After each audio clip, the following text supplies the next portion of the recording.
Ozone, nouvelle émission donc sur Nostalgie, sur NCI. Voilà, donc c'est la même maison. Alors parle-nous de ce programme qui commence à cartonner déjà. Première émission, vous étiez à 35 000 vues juste après 3 heures après la diffusion. Oui, on est content pour ça. Il faut dire que c'est l'émission des Ivoiriens parce qu'on est venu comme des Ivoiriens. On n'est pas venu compliquer les choses. Tu sais, depuis beaucoup de temps, les Ivoiriens sont fatigués de trop réfléchir. On a trop de problèmes. Donc, le gars, quand il allume sa télé, il a juste envie de quelqu'un qui s'amuse, voilà, qui lui fait oublier ses soucis. Même si les soucis ne partent jamais, les factures restent toujours. Ouais, il a juste envie de se voir à travers celui qu'il voit à la télé. Donc nous, on vient lui dire plus sur ce qu'il sait. Il y a certains détails que tout le monde ne sait pas. Ouais. Alors, vous avez l'avantage d'être des hommes du milieu. Voilà, donc c'est comme à l'époque justement Moses. Donc vous avez les infos, puisque vous êtes au contact des artistes et tout. Je vois que vous avez de belles révélations. Alors, tu nous présentes déjà les deux qui sont avec toi. Moi, je les ai reçus en télé l'autre jour, mais tu n'étais pas là. Ouais, j'étais la veille de la Tabaski, il fallait ouais, d'accord, je comprends maintenant. Je comprends, donc maintenant, la nuit là, tout ça, faut pas que je pouvais pas être avec vous. Ouais. Sinon, c'est Moulou Coucou, tout le monde le connaît, c'est quand même un DJ qui a marqué l'histoire du coupé décalé, et Karina Steele, qui représente la go, et Papato, la go qui met sa bouche dans ce qui ne la regarde pas forcément. Okay. Qui est avec nous, et moi, je ramène certaines news cachées, voilà, sur le rap ivoire, parfois sur le coupé décalé, parce que j'ai eu la chance de collaborer avec pas mal de gars aujourd'hui qui cartonnent, que ce soit dans le rap ivoire, dans le zouglou, dans le coupé décalé, quand même. Donc on a beaucoup d'infos. Voilà. C'est tous les jours 11h50. Ouais, 11h50. Alors dans le milieu, on dit c'est une copie de Pipolémique, et vous avez placé ça à la même heure pratiquement. Et puis le rédacteur en chef, c'est un journaliste aussi, la même formule. De l'autre côté, c'est Eustache Niaba. Okay. De l'autre côté, c'est Soum Junior.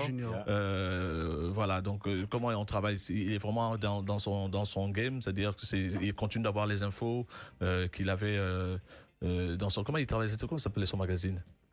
Déclic, voilà. Déclic magazine. Ouais, ça, ce sont les fils de Moses, les enfants de Moses. Ouais. Écoute, c'est vraiment une famille. Nous, on ne vient pas forcément dans le délire que les gens racontent sur les réseaux sociaux. Nous, on vient, on fait ce qu'on a à faire, on fait ce qu'on a toujours fait.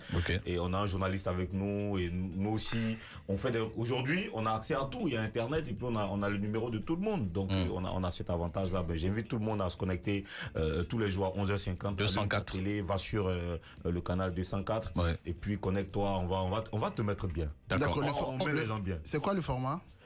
52 minutes. 52. Oui. Les gens se posent la question, mais Ozone, il était sur Fréquence 2. Je suis sur Fréquence 2. Tu es sur Fréquence 2.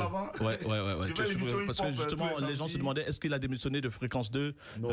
Comment tu arrives à faire ce grand écart? Tu es sur Fréquence 2. Un peu comme Willy Dombo, qui est sur Trace et sur Live TV. Ouais, sur Fréquence 2, je fais l'émission hip-hop. Et tu n'as aucun problème du côté de Fréquence 2? Ouais, ça fait 8 ans que je fais le hip-hop sur Fréquence 2. Et j'adore ça. J'adore rester en contact avec les petits rappeurs. Il y a des petits de 15, 16 ans, les petits qui sont moins âgés que mes enfants, mais je suis avec eux, et ça me permet aussi de recevoir certaines news du milieu. Du milieu hip-hop, D'accord. Il demandait est-ce que... tu n'as pas posé de problème du côté de Fréquence 2? Direction? Oui. Quelle direction? Fréquence 2, La RTI, Non, mais... Tu es collaborateur extérieur? En principe, en principe.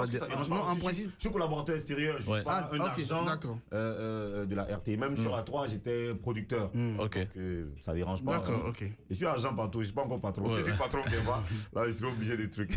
Mais comment ça se passe? Tu n'as pas eu de reproche de la part de la direction de la RTI? Je sais pas si je dois en parler, mais je pense que tu peux en parler. C'est des vieux pères, c'est des grands frères. Tu allais leur expliquer le projet télé qu'on te proposait? Ouais, j'ai expliqué. Ou ils t'ont découvert à la télé? J'ai appelé ma hiérarchie directe. J'ai fait une note vocale sur WhatsApp. Voilà, pour expliquer le contexte, pour expliquer que c'est le même enjaillement, c'est la même famille, donc il y a pas de drame. D'accord. Mais en principe, tu aurais dû aller sur la RTI en télé, donc pas chez le concurrent. Comment? En principe, tu aurais dû aller sur la RTI en télé, pas chez le concurrent. Mais j'étais déjà sur la 3. C'était l'émission hip-hop sur la 3. Au KLH. Donc là, tu as arrêté? Bon. Ben ouais, je suis obligé. Parce que là c'est tout. Et sur NCI, c'est du lundi au vendredi quand même. C'est une quotidienne. Ah, c'est chaud, hein, si je dois encore. Aller de l'autre côté. Bon, en attendant, puisque c'était ma production, là, je suis en train de travailler sur un autre format, donc avec un autre animateur que je vais toujours produire. D'accord. Là, on attendra la fin du mois. Là, on est le 24 pour pouvoir. Pour voir si ça va tomber. Pour voir s'ils sont fâchés ou pas. Il y a des trucs que je ne vais pas dire ici. Mais moi, je donne rendez-vous à tout le monde déjà du lundi au vendredi sur NCI. L'émission s'appelle Showbuzz. Il y a une bonne rubrique dedans. 11h50. Avec rediffusion à 17h. 11h50 et rediffusion à 17h. Mais souvent, ça passe à 23h. Ah ouais? Bah ouais, donc c'est sympa, c'est cool. J'ai vu avant minuit ou. Mais non, tu vois 3 fois par jour, c'est bon alors. Non, entier. La télé tous les jours, ça change quoi chez toi? Plus de femmes déjà, bon, je sais que tu en avais. Non, même si tu es marié. Est-ce que Ozone il est marié? Mais oui, bien sûr, je suis marié. Ouais. Mais elles s'en foutent de ça, Ouais, je suis marié, donc. Ouais. Je ne fais pas de bêtises. Mais ça t'empêche de faire certaines choses aujourd'hui. Et puis tu as été présentateur de la battle de DJ. DJ Battle Africa. Voilà, sur TV5 Monde. Sur TV5 Monde et tenue de soirée sur Canal+. D'accord. Ok. Merci beaucoup. Merci Ozone.